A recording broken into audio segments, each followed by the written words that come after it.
நல்லபடியா இருந்துக்கிறலாமே அப்படின்னு நினைக்கக்கூடியவர்களுடைய கவனத்திற்கு என்ன அப்படின்னு சொன்னா, அல்லாஹுடைய தூதர் ஒரு எச்சரிக்கையான வாசகம் சொல்றாங்க.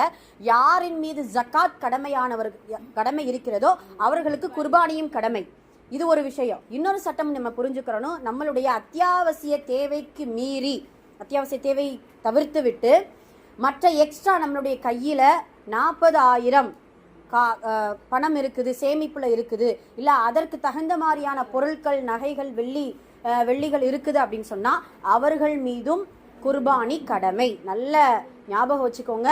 ஜக்காத்து உள்ளவர்கள் மீதும் கடமை. அத்தியாவசிய தேவைக்கு அடுத்து சேமிப்பாக 40,000 ரூபாய் நம் ரொக்கமாக நம்முடைய கையில பொருளாகவோ பணமாக இருக்கக்கூடிய அந்த மனிதர்களுக்கும் குர்பானி கடமை.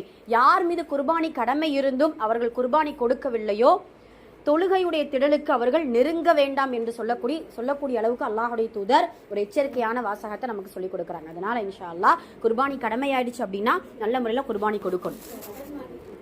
கடன் வாங்கி குர்பானி கொடுக்க கூடாது. இன்னொரு விஷயம், அதையும் நம்ம கவனம் செலுத்திக்கிறோம். நிறைய பேர் என்ன பண்ணுவோம் அப்படின்னு சொன்னா, கடன் வாங்கி குர்பானி கொடுக்கக்கூடிய சூழ்நிலைக்கு நம்ம ஏன்னா வருஷம் கொடுத்துட்டோம், ஐயோ இந்த வருஷம் கொடுக்கலன்னா யார் என்னன்னு நினைச்சிருப்போம். நம்மளுடைய சூழ்நிலை, நமக்கு கடன் வாங்கினா அவங்கள வந்து கொடுக்க போறாங்க என்ன, அதனால கடன் வாங்கி என்ன செய்யக்கூடாது, குர்பானி கொடுக்க கூடாது. அல்ஹம்துலில்லாஹ். சில நேரம் ஏற்றங்கள் இந்த வருஷம் இருக்கும், இல்லாம இருக்கும், அல்லாஹு தஆலா அதுக்கான ரிஸ்க கொடுப்போம், சில நேரம் கொடுக்காமல இருப்போம். அதனால அது தோதுவாக நாம் இன்ஷா அல்லாஹ் நம்முடைய கடமைகளை நமக்கு